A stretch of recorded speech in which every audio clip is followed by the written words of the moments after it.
आपकी আদালতে ভূপেন্দ্র সিং হুডার বিরুদ্ধে অভিযোগ হলো যে তার প্রশাসন শ্রমিকদের উপর হওয়া অত্যাচার রোধ করতে বিফল হয়েছে।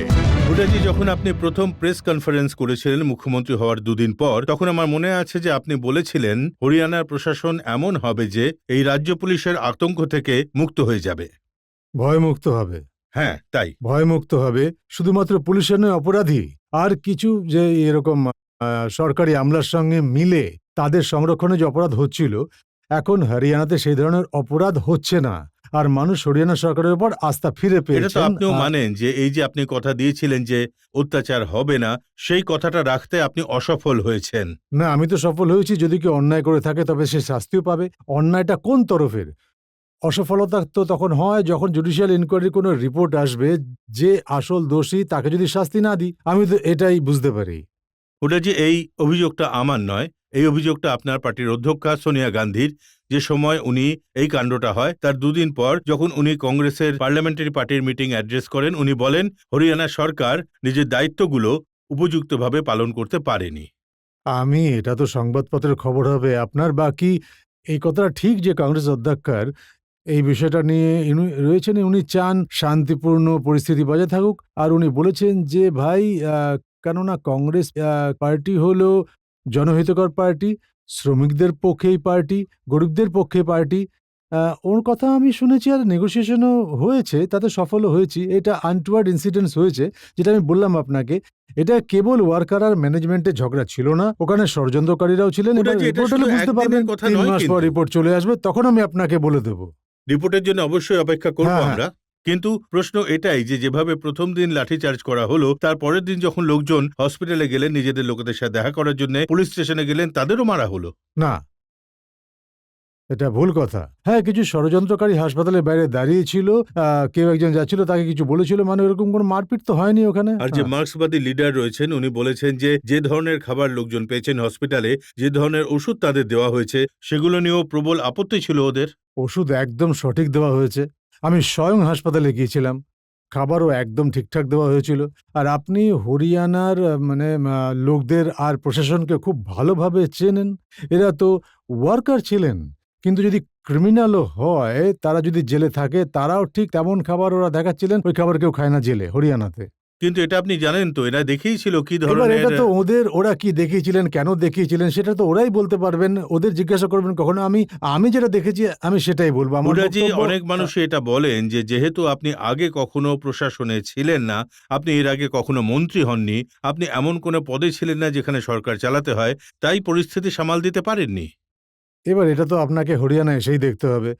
আজ প্রতিটা মানুষের তাদের কনফিডেন্স রয়েছে, যে বিশ্বাস উঠে গিয়েছিল মানুষের, আজ সেই বিশ্বাসটা ফিরে এসেছে বলেই তো আমাদের কাছে এত অফার্স আসছে, এত পরিমাণ বিকাশমূলক কাজ হচ্ছে। জনগণ সত্যিটা জানেন। যেটা লোকেরা টিভিতে দেখেছেন সেটা সত্যি নয়, যেটা আপনি বলছেন আরে সেটাই সেটাও আমি তো বলছি একদম। যদি এরকম কোনো ব্যাপার হয়, দেখুন অন্যায় তো হয়েছে।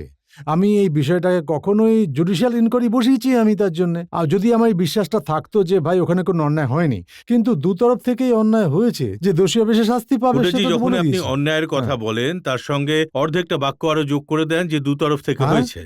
তো আপনি কি বলতে চাইছেন যে মানুষগুলো মার খাচ্ছিল, পুলিশের লাঠির বাড়ি খাচ্ছিল, যাদের মাথা ফাটছিল, তারা অন্যায় করছিল? কারা? না, প্রথমে পুলিশেরও চোট লেগেছে, তাদের অনেকের হাত ভেঙেছে, ডিএসপির 2টো হাত ভেঙে গেছে। এবার ওটা তো ইনকোয়ারি বলবে যে এখানে কার এমন কি অনেকেই হয়েছে। আছেন যারা ওই সময় ওখানে উপস্থিত ছিলেন। হ্যাঁ, বলুন। কম করে 2 থেকে 3 হাজারের কাছাকাছি ওয়ার্কার ছিলেন। তাহলে প্রশাসনের কাছে কি কোনো সিআইডি বা অন্য কোনো ভিজিলেন্স থাকে না, যারা মাননীয় মুখ্যমন্ত্রীর কাছে রিপোর্ট করেন যে এত লোক এইখানে একত্রিত হয়েছেন, শহরের একদম মাঝখানে হলেই কমলা নেহরু পার্ক, তা সত্ত্বেও ওরা রোডের ওপর দিয়েই গেছেন, আর ওখান দিয়ে গিয়ে কল্যাণী হসপিটালের সামনে ওদের ওপর পুলিশ আর ওদের মধ্যে ঝামেলা হয় আর কি। কিন্তু তা সত্ত্বেও ডিসি সাহেব এই আদেশ দেন যে আপনারা আসুন মিনি সেক্টরে, আর এখানে এলে আপনাদের সঙ্গে বোঝাপড়া করা হবে। ওখানে একত্রিত করে তারপরে পুলিশের লোকেরা এমনভাবে মেরেছেন যে সেই কথা ভাষায় বলে বোঝানো যায় না, যা টিভিতে দেখেছি, খুব কষ্ট পেয়েছি। আমি তো নিজেই বলছি, আমি কষ্ট পেয়েছি যতটা উনি কষ্ট পেয়েছেন।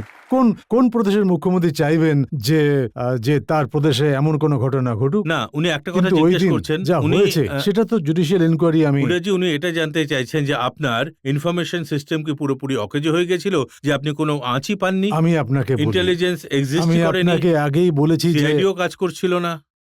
আমি আপনাকে আগেই বলেছি, আপনি প্রশ্ন করে যাচ্ছেন। আমাদের কাছে ইনফরমেশন ছিল, এর আগেও প্রশাসন এসেছে, এর আগেও শ্রমিকরা এসেছেন, শান্তিপূর্ণভাবে যাওয়ার কথা, অন্য কোনো ব্যাপার ছিল না, তো বাইরে আটকে দিতাম। আর এটা শুধু ওয়ার্কারদের কাজ নয়, তাহলে তো বাইরেই আটকে দিতাম আমি। হুডাজি, জনতা এটা জানতে তার মানে চাইছে যে আপনি এই পুলিশকে এই ইনফরমেশন ছিল না যে ওখানে ওই ধরনের লোকজন চলে আসবেন আর ওখানে কর্মচারীদের পেটাবেন আর শান্তি ভঙ্গ তার মানে করবেন। আপনার কাছে সেটা সঠিক হলো যে ইনফরমেশন ছিল না। না, এটা ছিল ভাই যে ওয়ার্কাররা আসবেন।